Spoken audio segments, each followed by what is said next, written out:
Hey guys, what's going on and welcome back to another video. Today we'll be giving you a roundup of this week's fixtures, giving you my opinions and letting you know what I thought was good, what I didn't think was good of this week's Premier League fixtures. Now let's just jump into the first game of this weekend, which was Manchester City beating West Ham. Goals from Ruben Diaz and John Stones were enough to give Manchester City the win. Now I saw some outrageous stat after this game, which was that Stones and Diaz as a partnership have scored more goals from centre-back than they have conceded so far this season. That's an absolutely insane stat. Stones and Diaz are a great partnership. Everyone thought that when Diaz came in that he'd be doing us partnering Laporte, but Laporte can't seem to get a game. He plays in the midweek games. John Stones plays in the Premier League games. Manchester City have finally found a very, very good centre-back partnership since Kompany has left. Now, Manchester City, they get another win. They just keep steamrolling the Premier League on their way to another title that everyone seems to think. And I agree with them too. Now, if we look at all the games, the 12 games since Christmas, Manchester City, 12 games, 12 wins, no one close to them. The team that everyone thought they would be challenging with for the title, Liverpool, have only amassed 12 points in that time. A whole 24-point difference between Manchester City and Liverpool since Christmas. Now that's absolutely crazy. Before we move on to the next game, I just want to highlight Jesse Lingard. Jesse Lingard is playing very, very well ever since he came to West Ham. There was a tweet from Jackmate that said if Jesse Lingard scores 10 goals in this season for West Ham, he will get a tattoo of Jesse Lingard's celebration or trademark or copyright, whatever it is now.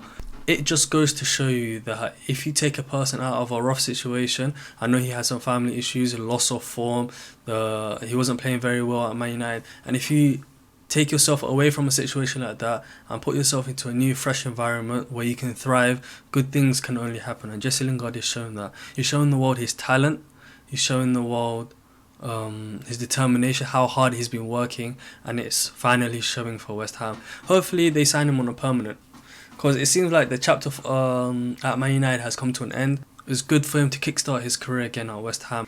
West Ham are currently sitting 4th in the Premier League table, and they actually do have a very good chance of getting Champions League football next season with the way that they're playing. They are 1 point ahead of Chelsea, who are in 5th. Liverpool are in 6th, that's only 2 points behind. Everton 2 points behind, plus they have a game in hand. So if Everton win their game in hand, they actually go into 4th. Tottenham are 6 points behind, and they do have a game in hand. So if they win their game in hand, they will only be 3 points behind. And who knows, with 12 games to go, and for some teams 13 games to go, 14 games to go for Aston Villa, who knows who will be playing in the Champions League.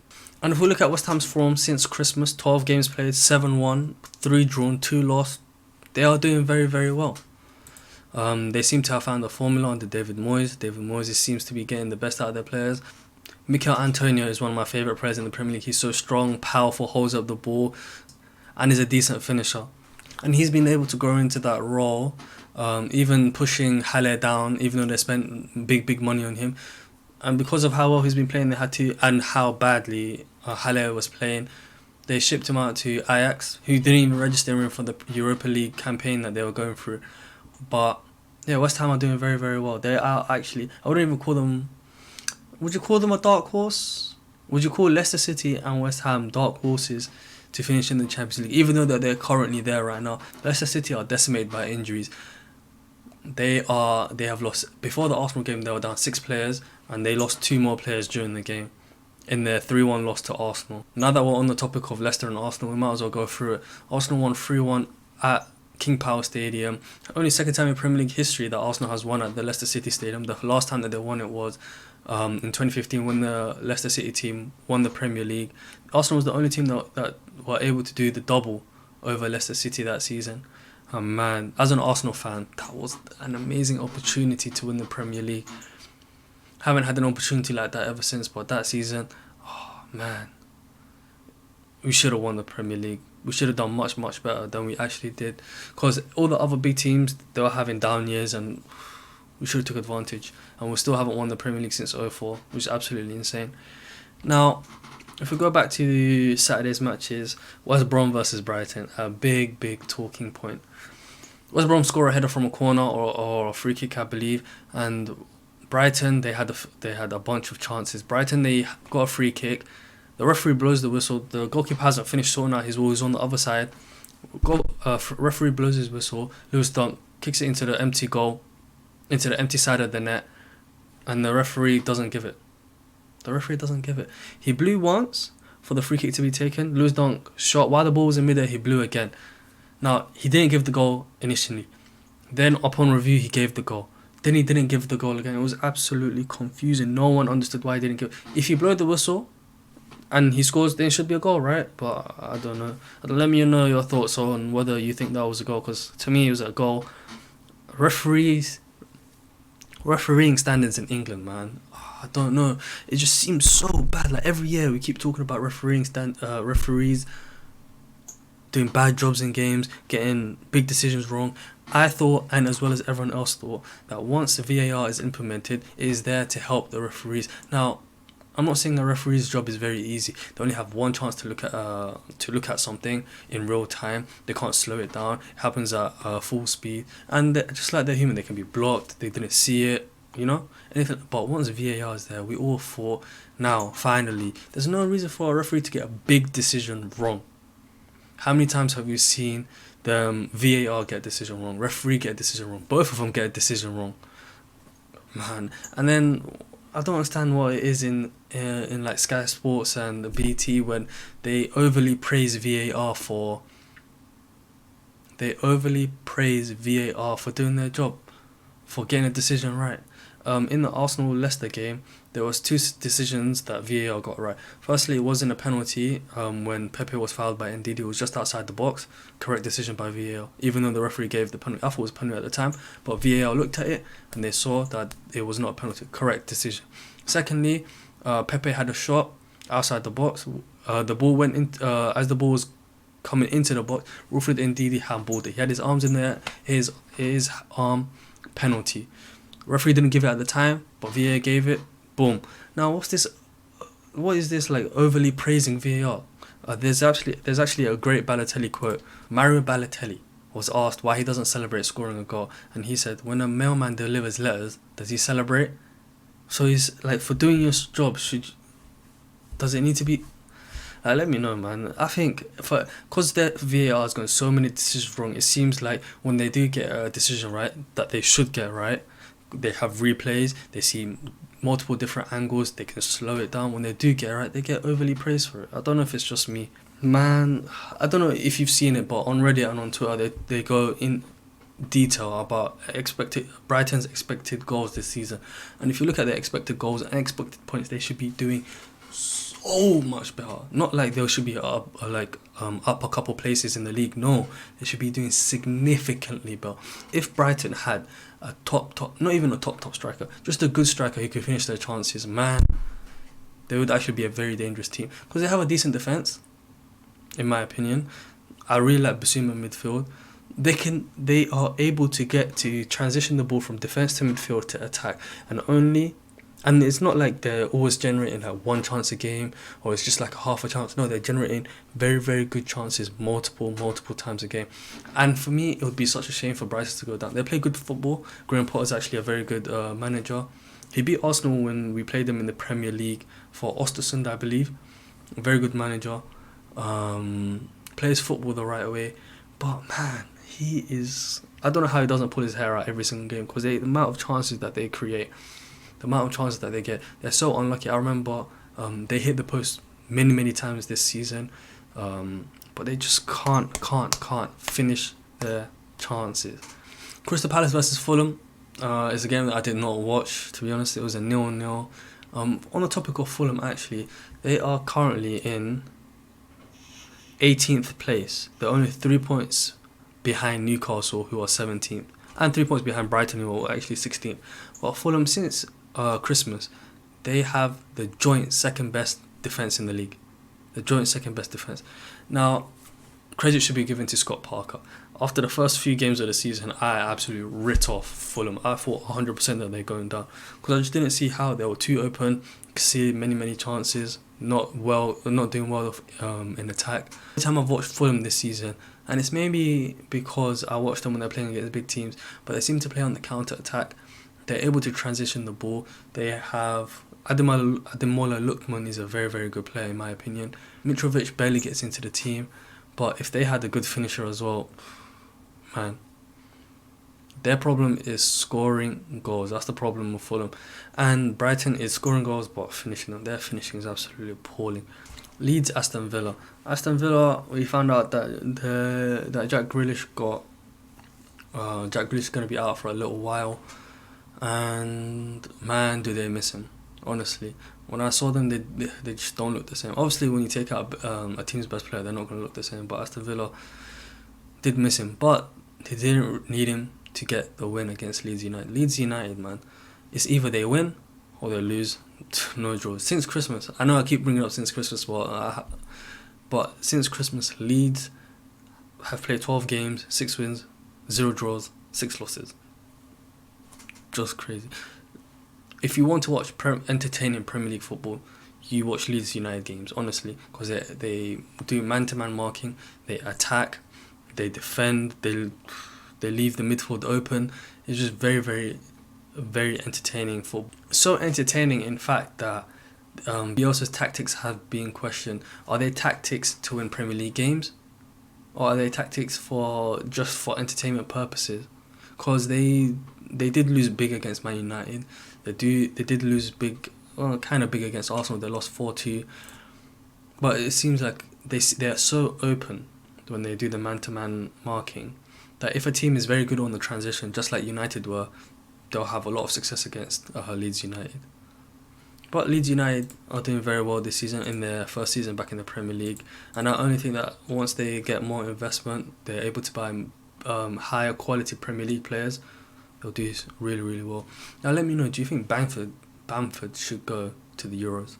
Because England at the striker position, me personally, I don't count Rashford. For me is a left winger, honestly. I think he's better at the left wing. But if we look at the striker position, they have Harry Kane, of course, is going to go if he's fit, of course. Even if he's not fully fit, if he's partially fit, he'll go. Dominic Calvert-Lewin, Danny Ings, Bamford. Yeah, those are the primary options. And you can have, and there's Rashford, who is who can play in either position. So do you think Bamford should go to the Euros? He's having a very, very good season. Ollie Watkins as well is having a good season. You can even throw Tammy Abraham in there, who could also make a push.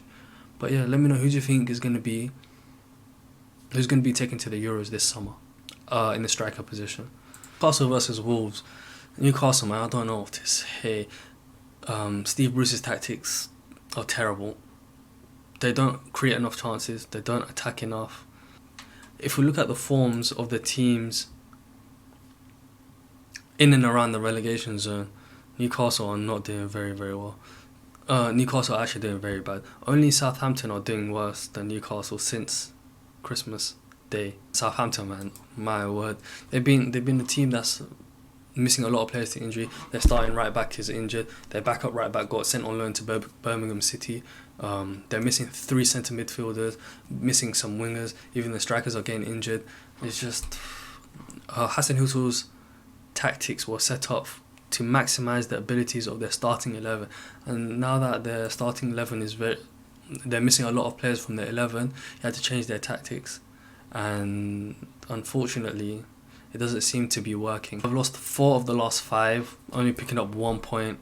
At 7 games into the season, they were actually top. And if you remember, Southampton tweeted, the Twitter account for Southampton tweeted that to stop the count, because Southampton were at top at that point. And ever since then, they've just been sliding down the table. And now they're currently in 14th. They are only 7 points ahead of Fulham. 7 points above the relegation zone, and with 12 games to play, anything can happen, honestly. Tottenham and Burnley. This was a game where Gareth Bale got 2 goals in this game. I think these are his first Premier League goals since he came back to Tottenham, I believe. So he left Tottenham on 49 Premier League goals, and he came back and he scored his 50th and 51st, I believe. And Tottenham were just too good for Burnley in this game. Tottenham had 16 shots. 7 on target. They dominated possession. They were just doing anything and everything to Fulham, to Burnley. If you're a Tottenham player currently and you see yourself out of favour, the blueprint has been laid out by Tanguy Ndombele and Gareth Bale for how you impress the manager to get back into the Premier League, to get into the side and play games. Now, do you think Dele Alli still has a future at Tottenham? It doesn't. If you watch the Tottenham documentary, you'll see that he had a lot of faith in Dele Alli in the beginning. When he first came in, Dele Alli was performing for him, and then they were making jokes about Dele Alli doesn't train hard enough, Dele Alli doesn't apply himself enough in training, and he just lost his run, just couldn't get it back. He gets appearances in the Europa League, he gets some appearances in the cups. He gets brought on when they're chasing a goal in the Premier League. But let me know, do you think he has a future? Or do you see him at PSG? Do you think Mauricio Pochettino will get him back there? Now, on the topic of Tottenham, I just want to say, since Arsenal were the winners of the cup competition, for the North London derby, Tottenham play at home and Arsenal have to play away. Even though Arsenal were the holders of the cup competition, it doesn't seem beneficial for Arsenal in this way. Now, some people could say that it's beneficial to have the first leg away from home. Really and truly, I don't know about that. I'd rather play the first leg at home, play at home against Tottenham, and then travel away to Olympiacos. That, for me, would be a better outcome.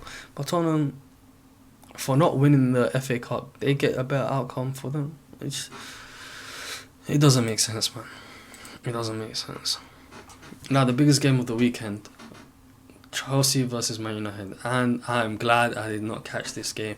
Not much really happened in my opinion. There were chances. The biggest talking point was Hudson-Odoi handball that the ref didn't give. In my eyes, he should have given it. At first, I thought it was Greenwood who handballed it or touched it into Hudson-Odoi's hand, but no, Greenwood went for it. Hudson-Odoi tried to react and he handballed it. Man United should have got a penalty. But Man United's problem is, last season they did very, very well against the so-called Big Six. But this season, the season that they have found out, is basically, Man United set up to play on the counter-attack. Now, if you don't give them the opportunity to counter-attack, then they don't really do much. They have a poor record this season against the Big Six. They don't score goals. I think they've scored 1 goal against the Big Six so far this season, and that goal was in the 6-1 loss to Tottenham Hotspur. They didn't score against Arsenal, Chelsea, Man City, Liverpool. Very, very, very poor from Man United in the big games. But in the table, they are still second. They have a 1-point lead over Leicester City, who lost at the weekend to Arsenal, but they're 12 points behind. Wasn't it just a few weeks ago that we were talking about a title challenge, and now they're already 12 points behind? It's absolutely crazy how Man City are running away with the league. Liverpool beat Sheffield United in the late game on Sunday.